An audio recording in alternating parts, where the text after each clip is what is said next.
Well, the birds are chirping and the leaves are coming back to the trees.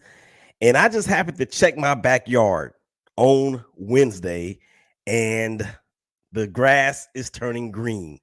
What does that mean? Baseball is coming back. And who better to chop it up with than your boy, Willie Epting Jr., hashtag Brothers of Baseball Show. BGC Sports Network. Once again, man, it is on. We got the lockout behind us. And I got my brother from another mother joining in just a second. It's been a while since he's been on the program. So I want you guys to stand up and give him a warm welcome.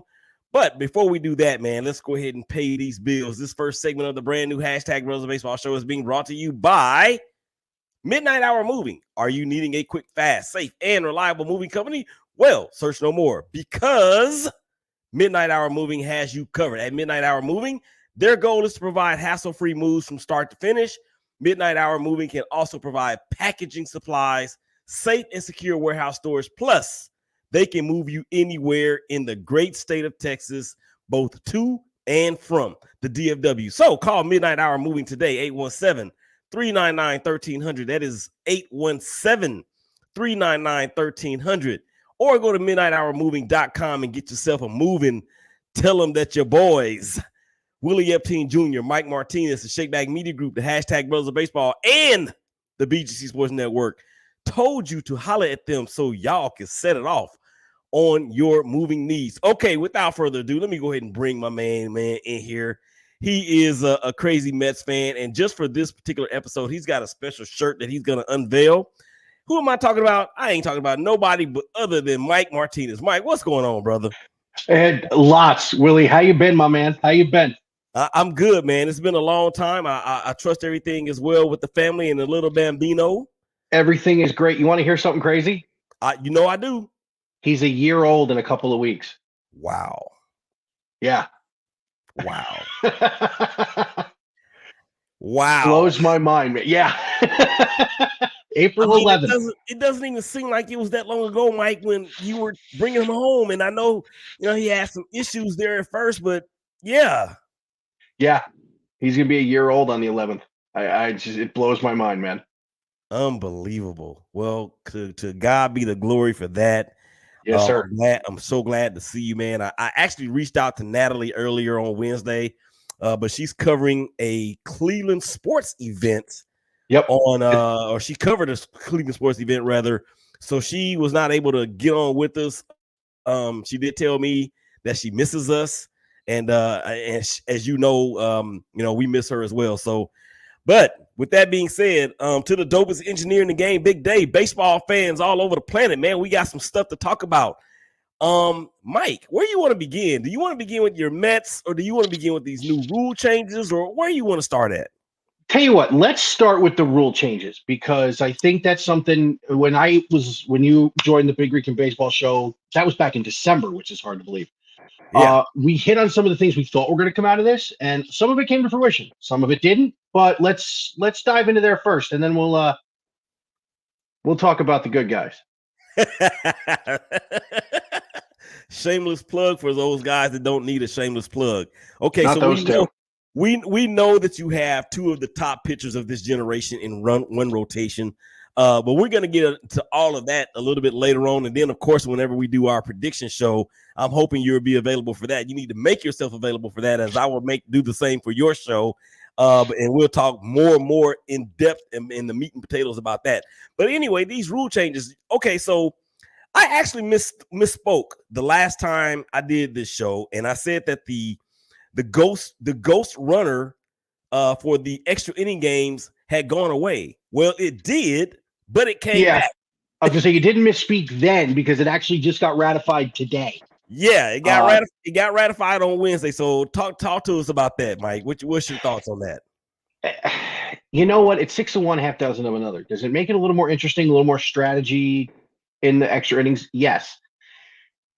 Is it overly annoying because a bleeding seeing eye single can beat you in extra innings and cost you a shot at the postseason? Absolutely. It's 1-1. you can't get mad at it because unfortunately it's the world we live in, but you can say that it's going to turn some games that should go a different way. A bleeder up the middle, and you're talking a difference between hosting a playoff series and having to go on the road for all three. So I personally don't like it that much, but it kind of is what it is. I think that with Major League Baseball being as progressive as they're trying to be, as the least progressive sport out of all of the other 5 major sports, and I say 5 now because soccer is way up there, and a lot of people are even saying that soccer has surpassed baseball. We'll talk about that another time. But I think with them doing that, it is meant to shorten the game for people like you on the East Coast that may not get to see Shohei Ohtani on the West Coast at a decent enough hour. I see your point on that, but I'll say one word, 7 letters that you have up in the top there, and that's YouTube. You can go and watch Ohtani highlights for hours if you wanted to. You can watch Mike Trout highlights for hours if you wanted to. This thing that people seem to forget is baseball has never marketed their stars. But everybody knew who Willie Mays was. Everybody knew Babe Ruth. Everybody knew Lou Gehrig, DiMaggio, Mantle. You knew who they all were because it was our game. Right. And has social media taken some of this on? Yes. Has the media in general, which is beholden to a different league that you and I will speak of another time? Yes. But as far as making the game faster, I still ask the question. The most popular sport in the country has a 1-hour time limit according to the clock, and it takes 3.5 hours to play. This one doesn't have a time limit. Yeah, you're right about that. But the NFL is action packed every play, and that makes it it's like tennis when you're watching the ball go back and forth. There's something substantial happening on every play in the NFL, and that just is not the case in Major League Baseball due to all of the things that they have tried to regulate with in terms of mound visits and a pitch clock that's going to be in the minor leagues this year and ultimately coming to the major leagues at some point. And of course, we didn't even talk about the rule. The rule, of course, is when the experiment took place in the COVID year of 2020, Major League Baseball put a man on second base in extra innings for the purposes of speeding up the game and possibly even reducing the injury risk and all of that. So they brought that back, but instead of it being it's going to be in the same inning, the top of the 10th, I'm not mistaken, because the home team will get the first crack, or the road team will get the first crack at it. But in itself, I think I actually like the rule. I like the rule because baseball needs to do something different. Now, I think it kind of was successful back in 2020, but 2020 was that year that we will never see again. So let me ask you this about the rule, because do you think, because as of right now, it's not going to be in the postseason, is that something that you think that they'll ultimately roll over into the playoffs? If they keep expanding the playoffs, yes, I think they will. Believe it or not, the video games are even set up that way, where you have it in the regular season, but you don't have it in the postseason. Like if you play the show, like I got to get the new one, but like if you play the show and you go to extra innings and like franchise mode or even road to the show, it says extra inning rule across the front of the screen, and you have the guy on second base, and you play that way until the game's over. Now in the postseason, it actually does not do that, which it doesn't do that now for Major League Baseball. If they keep expanding the playoffs, yes, I think they will do that. If they keep the playoffs where they are now, even with this little bit of expansion, no, I don't think they'll do it quite yet. Yeah. And speaking of the expansion, I mean, I remember a time when there were 4 divisions. There were 2 in each league. You had the Eastern and the Western in both leagues. Now we have, of course, the expanded divisions. And you had the addition of 1 wild card team. Now you have the addition of 2 wild card teams. And now with the format, Mike, the way that it is, to me, it gives more emphasis, just like college football. And I've talked about this before on this show and on other platforms as well. It actually gives the kind of a sense like college football where every game is truly going to matter for those teams that are really, really in contention, because now you really have something to play for with the team or the teams in the best or the best teams in each league having a first round bye. Now that is as progressive as baseball has ever been. What are your thoughts about that? I like the first round bye. Are they going to do single games to get into a 3-game series to get to the guys, or is it going to be 3? I'm not well versed on the playoff brackets. It's going to be 3 games at the higher seeds park, all 3 games. Okay. So for instance, like last year when it was the Mets, I wanted to be the Mets, when it was the Yankees and the Red Sox, right? And they had that one game at Fenway Park. There have been 3. The Red Sox had the tiebreaker over the Yankees that year. So this year, if that same situation happens, instead of it being that one game, it'll be 3 games. Okay, see, I like that. Yeah, me too. Because anything can happen in a one game, which is kind of cool. Don't get me wrong. Yep. But this is baseball. This is a game that's built on series. It's not built on single games. Mm-hmm. Other than when you get to the 2 greatest words in sports, which is Game 7. Exactly. But even at that point, it's still the culmination of a series. So exactly. So when and I'm glad you put it that way, Mike, because I never thought of it from this standpoint. When you have a league or a sport or a professional league such as Major League Baseball, where everything is either 2, 3, or 4 series or games in a series, or you have double hitters or whatnot, it didn't make sense for them to have that one game at the end of the year to basically determine who's going to move on to the next step, when the entire year is based on series baseball. Mm-hmm. I did like, we had a couple times we had what we call Game 163. Yeah. Very famously, you had one between my Mets played in one in 1999 against Cincinnati, where that I get being one game, because you come down to 162 and you are in a flat-footed tie, and it's not somebody flipping a coin telling you who's going to the playoffs. All right, you two can't figure it out now. Get on the field and get it done. Yeah, and they've actually done away with that too. Are you kidding me? Yeah, they did away with the 163.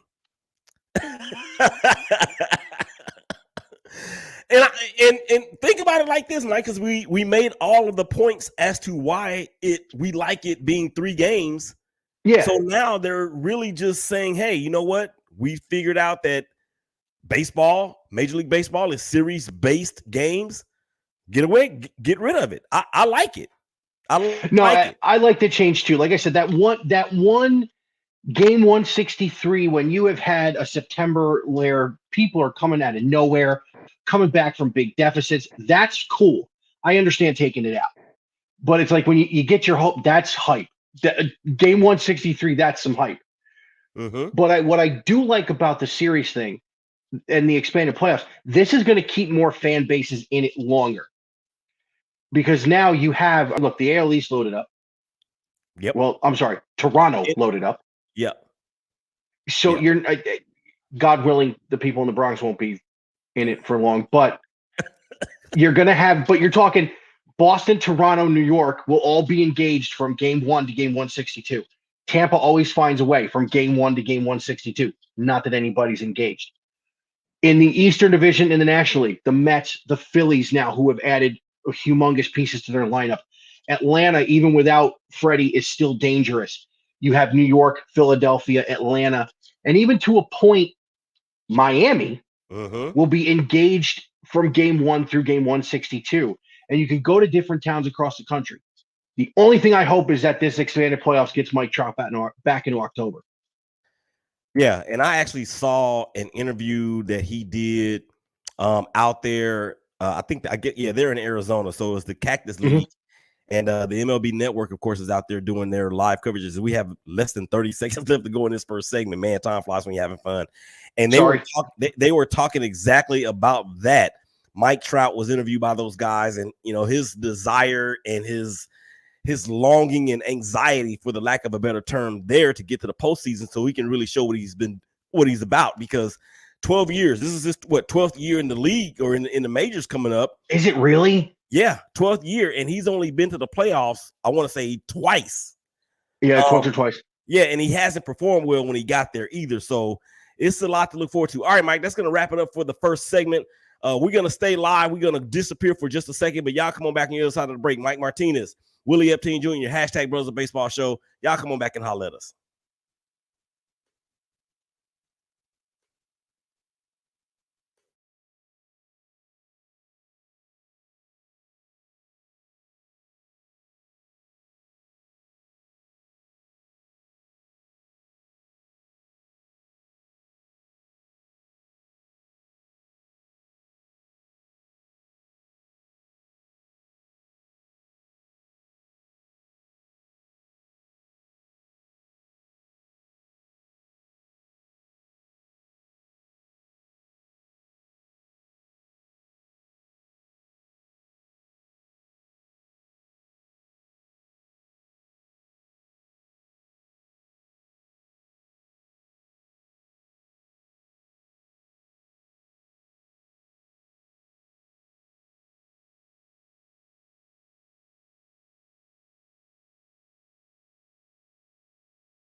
And we welcome you back to the second segment of the hashtag Brothers of Baseball Show right here on the BGC Sports Network.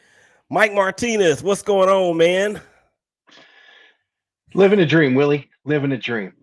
Yes, sir. Yes, sir. Baseball fans all over the globe as I spit all over the place. My microphone is now wet, but it's all good. Baseball fans all over the planet, you already know what it is, man. Before we move any further in the second segment, it is being brought to you by Impulse Alarms. So you've just closed on your new home. Congratulations. Now let's make it secure with Impulse Alarms, a licensed affiliate of ADT Alarm Systems with an awesome new home security system that includes doors, windows, outdoor cameras, and you can mix and match. Plus, if you are a current homeowner with a system that needs upgraded, that's me, Maybe I shouldn't have said that. I don't want people to come to the house. Call Antoine Banks at 817-846-5641. Again, 817-846-5641. Let Antoine Banks take care of your alarm needs and tell him that your boys from the Shakeback Media Group, hashtag Brothers of Baseball, and the Big Game Christian Sports Network told you to holler at them so y'all can set it off on getting your home secured. All right, we were talking about the rule changes there in the first segment. We're going to pick up there. Because there was another rule change, or we were talking about the expanded playoffs. And I also wanted to talk about or go back to another rule because this is going to affect everybody.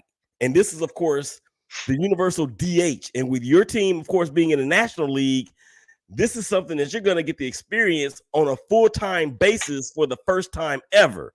So my question to you, Mike, is what is your thought or how are you feeling about the bats that are in the Mets lineup as it relates to the DH role that is now going to be asphyxiated in the National League? Well, the Mets have a very good problem to have. First of all, with the new Ohtani version of that rule, where the pitcher can stay in and DH even if he's been removed from the game, Jacob deGrom can still hit. And remember, he was hitting close to 4 bills when he got hurt last year. But the Mets have a nice problem to have. Pete Alonso, Dominic Smith, J.D. Davis, Robinson Cano. They've got dudes who can rake, they can put there. My personal feeling is that Pete Alonso should be the DH because Dominic Smith is the closest thing we have to Keith Hernandez. And have had to Keith since Keith was there. But Pete's a very good defensive. The Mets, Buck Showalter's got a tough issue to deal with when he writes a lineup card, but it's a really nice problem to have. So do I like it? Remember, I used to live in Cleveland, so I lived with the DH for a good chunk of my life, but I'm a National League guy. It bothers me a little bit because we do have I love watching pitchers hit. If they had universal DH, we don't get Bartolo. I mean, come on, man. We don't get Bartolo. Truer words were never spoke. So let me speak on the Mets lineup in terms of what Buck can throw out there, because the depth that you guys have when people come up to the dish to rake is really amazing. Now, Starling Marte, who came over from the Oakland A's, is now there. Center fielder. That guy is a 5-tool player. I don't care what anybody says. Robbie Cano, he's a little long in the tooth, but he can now focus on being a professional hitter. As this is his third time back in New York as either Yankee or a Met, or is it just his second time? Well, if you count this year's suspension for the roids again, yes, it's his third time back in New York. But it's his second go round. Yeah. And look, that lineup, man, with with Alonso, with Lindor, with Marte, with Canna and Cano, it's a really, really good lineup on paper. Now, as we know, the Mets have been decimated by injuries really for the last couple years. And I want to go there because you got on the shirt. I want you to show everybody your shirt again, Mike. It looks like a political advertisement for somebody running for Congress. Listen, man, I'd vote for him. They got my vote too because they're in the National League. But so let's talk about the line or the rotation. Okay, so you got some dude named Jacob deGrom, and you got some other dude named Max Scherzer.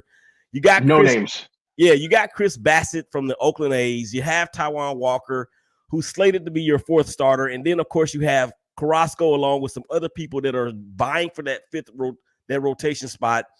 Should Carrasco become even 3/4 of the Carrasco that he was in Cleveland, you're looking at a person or a pitcher that could actually be to be good enough to be a number 3 starter anywhere, or actually should be a number 2 starter anywhere. But you will be looking at a number 5 starter in this particular rotation. Tell me how big your muscles feel when you see these names. I'm going to give you two more. Okay. And I'm going to give you David Peterson coming off injury, the big lefty they had that really carried the rotation with Jacob deGrom in the shortened 2020 season. And Tyler McGill, who was outstanding last year, who I don't remember who did it on YouTube, but he did a retrospective on how McGill's career has basically followed the same kind of path as Jacob deGrom's. And if he turns into 3/4 of what deGrom has turned into, the Mets have found themselves a gem. He was in no plans, but they needed an arm, and he made like 20 or 25 starts in the big leagues last year, had a great season. And he's going to be a depth piece now, as is David Peterson. I don't like that they're all right-handed. Right. I don't think they have a lefty on the entire staff. They added Chase and Shreve to the bullpen, so it gives Buck a lefty out of there. But I'm excited, and I was excited in 2019 when Pete came up, because this was now the next best homegrown talent to David Wright that we've had. This has got me. I don't even know. I've been watching YouTube. Scherzer went 5 innings in his first Grapefruit League start. DeGrom is Peyton 98. And Scherzer said to him in the dugout yesterday, he goes, throw a curveball, see what it does. He throws a hook, and it buckles a guy in the first pitch of the second inning. Not fair. It's not. Not fair. And by the way, he only throws a hook 1% of the time, and it's that good. So, and with the injury issues, I mean, that may be something that we will be seeing more of in 2022, and that's just another thing that won't be fair. I mean, to have that other pitch like that in your belt is simply just borders on illegal. So, yeah, I mean, my concern is like what you said. There's no lefty starter in that rotation. That could be trouble. But I think that if you have those 3 dudes at the top of your rotation, you can go up there with 3 or 4 bats, and it doesn't matter if you bat left-handed or right-handed. You can ride that horse for a long, long period of time. And particularly if if DeGrom is able to get that curveball in there consistently and buckle those knees, like you just said, man, oh man, the National League East is now on notice for what's about to happen. And I got to tell you, my favorite piece is not DeGrom or Scherzer. It's Chris Bassett. Yeah. I mean, I got to tell you, your Oakland A's, look, Billy Bean's starting to scare me, first of all. Second of all, he is so good. I watched once they made the move, and I know you were excited because you had actually reached out to me and told me he's a stud. Yep. I watched some footage from last year, and oh my Lord, he drops a hammer on you, and you don't even know what to do. Mid-90s, uses it up and down very well, can hit the corners when he needs to, can throw any pitch in any count, which I love, being a former pitcher. He's phenomenal. And he's pitching out of the 3 because you got 2 guys who are generational, who are going to probably finish 1-2 in the Cy Young in the 1 and 2. You know what? It wouldn't surprise me because Bassett was actually in that conversation in the American League last year before he got that comebacker in Cleveland. That was bad. Yeah, and he actually came back from that. No, I know he made 2 starts at the end of the year, right? Yeah, at the end of the year, because they were saying he was going to be out for the season. And everybody reported the same thing. Yeah, Bassett's going to be out for the year. And I was like, yo, this is actually really put a hole in the sails of the Oakland Athletics for the rest of the year. But I think the A's, and we'll get to the A's in just a second, because I want to continue on in the National League East, because you got some stiff competition over there. Yeah, we do. In terms of Bassett and what he brings, I mean, that toughness, and with him being an ace of a rotation himself, there's an air of leadership there that's going to be beneficial for that Met squad. It's exciting. It's exciting for you guys, and I'm going to be 100% honest. The team that I pulled for in the National League was the Milwaukee Brewers, but I might have to switch it to the New York Mets. So don't be surprised if you see me with one of those NY hats on here pretty soon. So I make sure it's the right one. Yeah, well, yeah, because I hate the Yankees. I mean, we all know that. Yeah, me too. Yeah, so that's not an issue there. All right, let's move down south, man, to the Washington to the Philadelphia Phillies, because they are closer to New York than any other team in that division are. So the Phillies, wow. Okay, so they don't have the three-headed monster at the top of their rotation like the Mets do. But when you that's going to be the problem.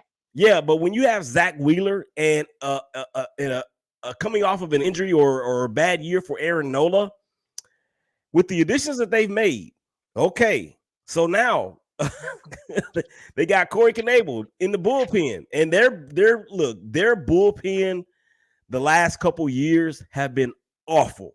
I mean, just there's no other way to put it. And then when you add, of course, they got Nick Castellanos from where was he at? He was Cincinnati Reds.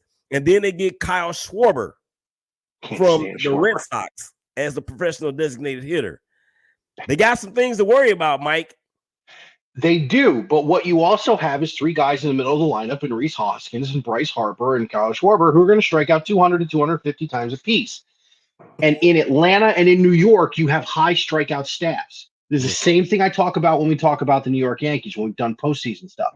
Yep. You cannot win if you strike out 15 times a game.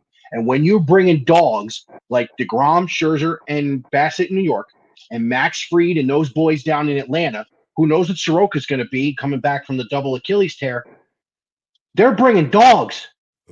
You're not going to win games 10-9 every night. Not in that division. And if you strike out 700 times between your 2 through 5 hitters, that's a problem. Yeah, you're right. And look, there's a lot of protection around those guys. You know, we didn't even mention Real Muto or Segura for that matter. So there's a lot of protection around those guys, and of course, Bryce is coming off of an MVP season, and we saw what happened the last time he won the MVP. His next year wasn't nearly as good. So who knows what we'll see out of this team from the dish standpoint. All right, move down south to the Washington Nationals. It just doesn't seem like, Mike, that it was that long ago when the Washington Nationals was winning the World Series after winning 4 games on the road against Houston. But it wasn't. It was 2019. It's just. But here we are, and I have a problem with Steven Strasburg being at the top of your rotation because you can't count on him. No, you can't. Now, what you will see, and by sheer happenstance, I'm actually off of work April 7th. You're going to get DeGrom and Strasburg in game 1. You're going to get Patrick Corbin and Max Scherzer in game 2. And I think my boys can send a message. The thing you got to worry about with the Nationals is Juan Soto, and he's only going to be there for a couple more years because he already turned down the large contract extension. There's not a whole lot to be excited about in Nationalsville, especially when Strasburg has to pitch out of the 1. When this is a dude who, when we talked about it, he came up and people were like, oh, this is more hype than Dwight Gooden. Doc at least had 4 or 5 years where he wasn't hurt. I don't think Strasburg's put together 2 seasons of 30 starts at all. And you won't see it this year either. No, you won't see it this year. Patrick Corbin is a nice piece. He's not an ace. And if he has to pitch out of the 1, that's a problem. Yeah. Yeah, and for the Nationals, I mean, of course, they have Soto, as you mentioned. They got Nelly Cruz in there to DH. Josh Bell is a monster at first base. Mikhail Franco is a good piece at the dish as well. I don't think they're going to have enough. I mean, that rotation has no depth. Now, they do still, of course, have Doolittle there in the bullpen along with their closer, Tanner Rainey. But that rotation makes me extremely nervous in terms of them not being able to hold up. All right. No. Atlanta Braves. Let's go on down to 95, man, and then hook off on that 20 and go west to Atlanta, where we see the defending champions are going to be without Freddie Freeman as he's now in LA with the Dodgers. Now, the word came out on, I want to say it was Tuesday or Wednesday, that Ronald Acuna Jr. is going to miss the first month of the season. How detrimental do you think that is going to be for a Braves team that is looking to win their 6th straight National League East championship and defend that crown?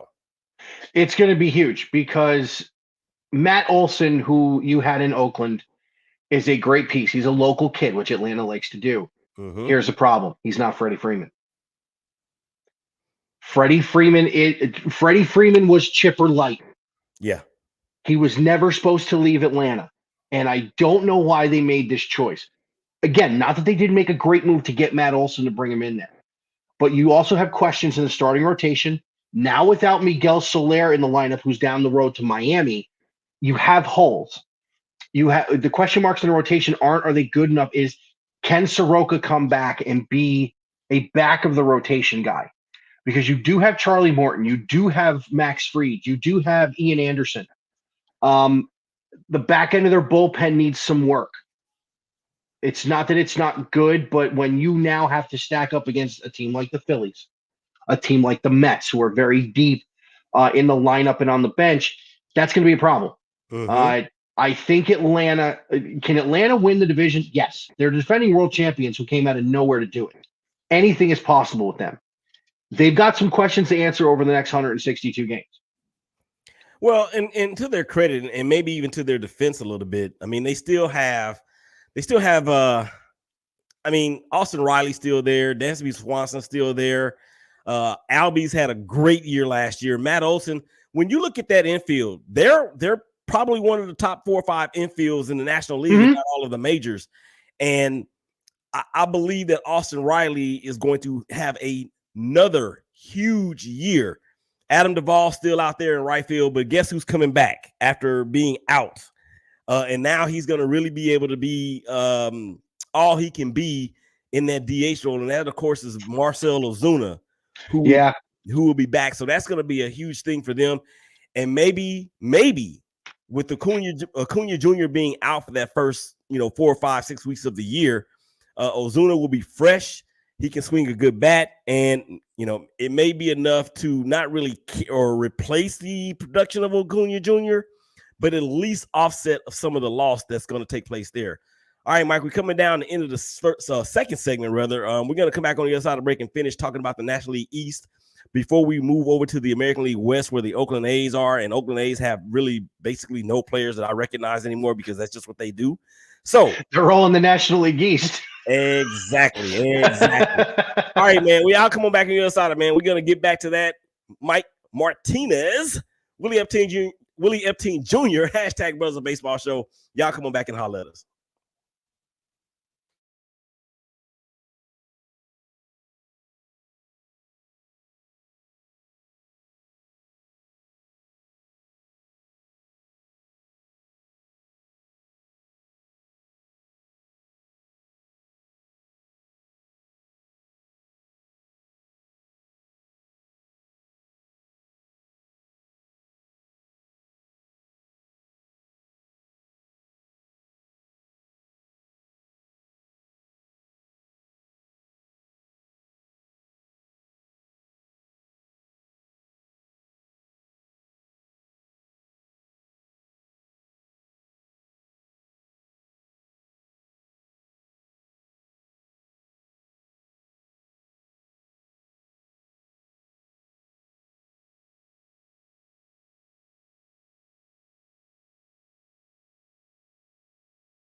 And we welcome you back to the third and final segment of the hashtag Brothers of Baseball show. Big Game Christian Sports Network, Mike Martinez, Willie Epting Jr. to the dopest engineer in the game, Big Day. Baseball fans all over the fifth rock from the sun. We doing it. We're going to round third here and come on home with this final segment that is being brought to you by Alexa, start BGC Sports Network. It's the BGC Sports Network and the BGC Sports Network 2. Follow the BGC Sports Network on Facebook, Twitter, and Instagram at BGCSN1 and BGC Network or BGCSN2 on Twitter at BGCSN2. Push that subscribe button on YouTube at BGC Sports Network 1 so you can make sure you follow us all over the place on different platforms. Also, BGCsports.net. You got archives there of our podcast, so make sure you check that out.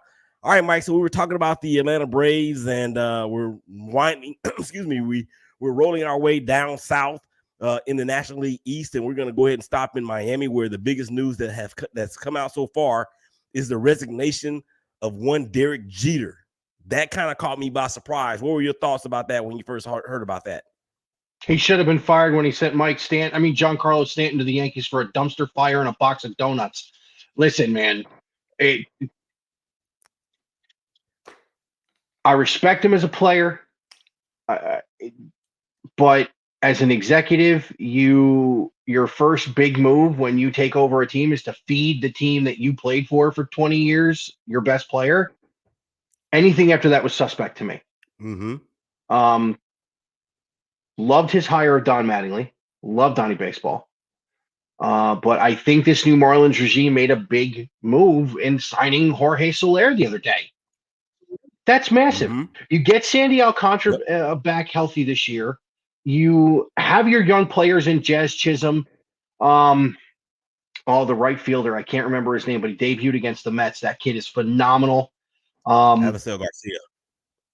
No, not Avisail Garcia. It's another one.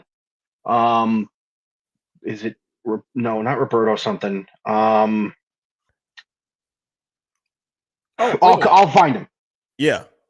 I'll find him. But yeah, I mean, you have a good farm system. You have good young pitching. I actually thought that that Clayton Kershaw may go there as, not to sound like this, a retirement type thing or what have you, but they have Brian De La Cruz. That's the kid. Yeah. He's amazing. Mm-hmm.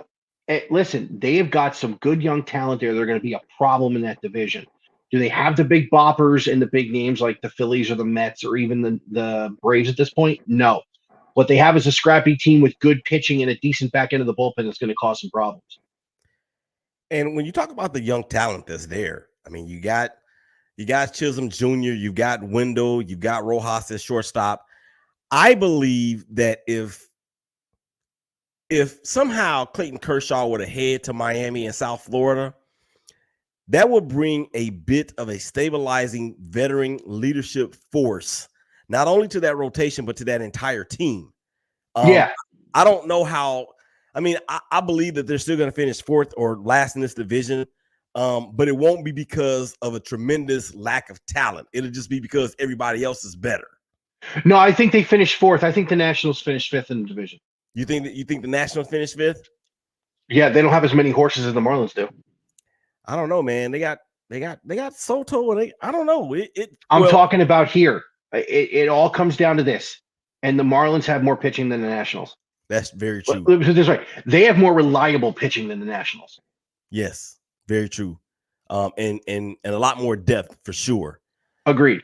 Okay, let's before we move on to the A's, I want to get your thoughts about Carlos Correa going from the Houston Astros to the Minnesota Twins. He signs a 3-year, $130 some odd million deal with an opt-out clause after this year and next year. Safe to say that he is winning because he really controls his own destiny after possibly even 1 year in the Twin Cities. Why Minnesota? Why did he choose Minnesota? He's at a loss for words. I got nothing. Saturday night we did, which was hysterical. And I actually asked Alex that question. I went, Alex, Minnesota, Correa, and he went, I have no idea. What's the draw besides now you're the highest paid shortstop? Is that all you wanted? You wanted $5 more than Lindor? Well, he sold it as they are building a championship culture in Minneapolis with the Twins. Sonny Gray at the top of the rotation, Joe Ryan, Dylan Bundy, they're going to be your top 3 starters. Of course, they do have Byron Buxton in center field, who had a tremendous season last year. Max Kepler out there and right. Miguel Sano. So Miguel Sano at one point in my mind was talented enough to be considered a possible MVP dark horse candidate in the American League. Now he's going to be, of course, the DH. And who did they get over from the Yankees at catcher? A box of donuts. Gary Sanchez. I know. I'm not very high on Gary Sanchez. I tell you what, though, they upgraded at third base. That they did. With Giovanni Urshela, I will say this, and I don't care who thinks I'm wrong. He is the best defensive third baseman in the American League, without even questioning. You think I watched him? Yeah, I was gonna say you think he's better than Chapman, but Chapman. I do. Well, no, Chapman's in Toronto. You think he's better? I know Chapman. I think he's better than Chapman with the glove, and here's why. I watched him in Cleveland as a part-time player make Jose Ramirez move to second, and they had to move Kipnis to center. I watched him in pinstripes have to go to shortstop and play better than Gleyber Torres, who they thought was the answer to the Jared Jeter question at shortstop, and he's a third baseman. This guy with the glove is legit. Not taking nothing away from Chapman, who's phenomenal. Mm-hmm. But Gio should have won the Gold Glove last year. Wow. Yeah, I mean.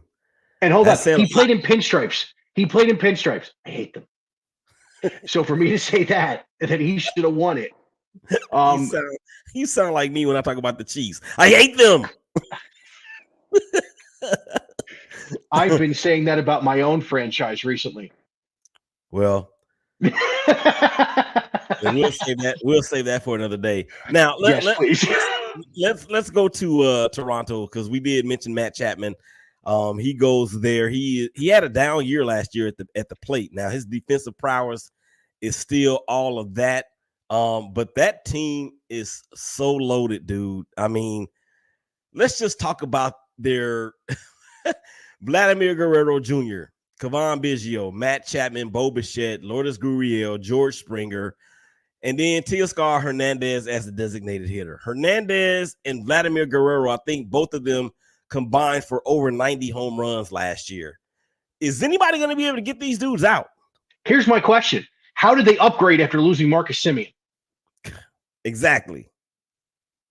Marcus Semien goes to Texas, signs this big contract that Texas had no business giving away to him and Kyle and Seager, and they got better.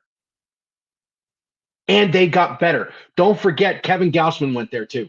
Mm-hmm. So he is projected to be the starter, the ace. Of course, they got Barrios last year in the trade at the deadline from the Twins, and then Ryu is still there. So those three dudes, and Gausman, I don't know if I really trust Gausman. I know he had a big year with the Giants last year, but everybody had a big year for the Giants last year. And what we saw them do, nobody expected. So do we really trust Gausman to really be the ace of this particular rotation in this division with those teams? I'm going to say this. Hyun-Jin Ryu is the ace of that staff. I don't care how much they're paying Kevin Gausman. I don't care what they're doing to Jose Barrios. Hyun-Jin Ryu is the ace of that staff. What Gausman is going to do is he's going to throw a lot of ground balls to that infield, to Bichette, and now you add a platinum glover in Chapman. They just built an infield to help their pitching, which is not something people are doing anymore. Yeah, so you're right. You have guys who throw ground balls. Barrios is a very heavy sinker. Same thing with Ryu. Same thing with Gausman. They're going to be tough. If I had to do my picks right now, Toronto comes out of the East as the number 1 seed in the American League. Wow. Yeah, I think I need to see a little bit more. I think I would like to see if George Springer is going to be able to play more than 81 games this year or in a season. I agree, but think of it this way. The Yankees did nothing. Nothing. Yeah. They're Garrett Cole, who can't pitch without pine tar, and nothing in the back of that rotation. Nothing. The Boston Red Sox added Trevor Story. Huge move. Their pitching is still suspect. Yeah. The Baltimore Orioles spend less money than anybody. Tampa, who just finds a way to do it, I think takes a step back this year. Depending on what Wander Franco does, that leaves you with Toronto. So it's safe to say, Mike, do you think that this division actually got worse from what we've seen in previous years? Because even if you go back to the 2020 season, the COVID shortened year, all five of these teams were four of the five teams were really, really stacked. And I'm looking at it from the standpoint of how you just echoed it. Yeah, on paper, it looks like Toronto is definitely going to be the team to beat. Yeah. Do I think the division got worse? No. I think Toronto made moves to make themselves better than the rest of the division. I think most of the division came back to the pack, and Toronto just said, you know what? No. No and no. We want a title. We're going to go for it. And that's what they did. Mm-hmm. Oh, and before we move on to the A's, I got one other question for you, too, because I just saw this that came out on Wednesday. So the city of New York appears to be getting ready to roll back the mandates in terms of COVID. So what that, of course, does is going to allow unvaccinated players to be able to play at home games in New York, both in Queens and in the Bronx. Who does this, in your mind, benefit more, the Yankees or the Mets? Kyrie. Or see Kyrie. No, you know what? I think it's going to benefit both teams equally. There are some players who have not said of their vaccination status. As someone who's had COVID twice, it's not fun. Mm-hmm. I don't know why you wouldn't do it, but everybody's going to do what they're going to do. Yeah. It's going to be equal because there's going to be a big name on each team that they wouldn't be able to have, but on the road unless they did this. But yeah, Kyrie is going to benefit the most because now he can actually play in the Barclays Center. Man, okay, so just switching for just a second. I hope that they fail big time. I hope that they fail. Them being the Brooklyn Nets, I hope that they fail big time. Okay, so let's move on. Yeah, we got about 2 minutes left to go in the show, my brother. So let's go ahead and move over to the American League West, where the team that I root for, I no longer even recognize. I'm serious. I don't know who's on that team anymore. Frankie Montas and Sean Manaea are still there at the top of the rotation. Cole Irvin, who is a very, very good pitcher, up and coming, continue to head the rotation. There's, of course, still Eric Thames is there. Sean Murphy's there. Piscotty, Ramon Laureano, who actually is suspended, is going to be out for, I want to say, another 30 games, I want to say. Seth Brown will be the DH. Of course, Elvis Andrus is still at shortstop. This lineup is not the lineup that I'm used to. It doesn't look like they're going to put many runs on the board. I know what the A's are doing. The A's are doing what the A's do. But I don't think that these guys, and, we never know because they've done it over and over again, that these guys are really going to be that competitive in the American League West. What say you? I don't doubt Billy Beane. Mm-hmm. I can't doubt Billy Beane. He finds these guys, he plugs them in, they play well. Who knows? With this stuff going on in Arizona, you may get a new center fielder. Anyway. True that. But I listen, the American League West is going to be the American League West. You have your buddies down by you who are going to be really good. You have the Trout and Shohei show in Anaheim. You have, of course, Texas, which again handed out 2 Alex Rodriguez contracts and have no pitching and wonder why they're not going to get to the playoffs. Who else is in that division? Seattle. They're going to be very good. Oh, they're going to be nasty. Very good. Robbie Ray's up there leading that rotation. They're going to be very, very good. And Mitch Haniger might be the best superstar you never heard of. Exactly. We wind down the show, man. I want to throw out this real quick because the Cleveland Guardians actually got 25 runs over them by the Texas Rangers in a Cactus League game the other day. So I actually happened to have head or bench coach and hitting coordinator Donnie Ecker's information in my phone. He's been on the show once, and I texted him and said, "Yo, did y'all really hang 25 on the Guardians?" I said, "Let me get a stick, man, and come out there and give me some hacks in." And he texted back and said, "Anytime." So I'm going to go be a member of the Texas Rangers. Mike, appreciate you having you on, man. We're going to get on up out of here. Up next is the Martin and Gina, or the Martin and Pam of Sports Talk. That is Corey and Natalie Hicks, sports from her perspective. Y'all take care of each other. Y'all hug each other. Y'all love each other. And we will holler at y'all again real soon. Peace. We out.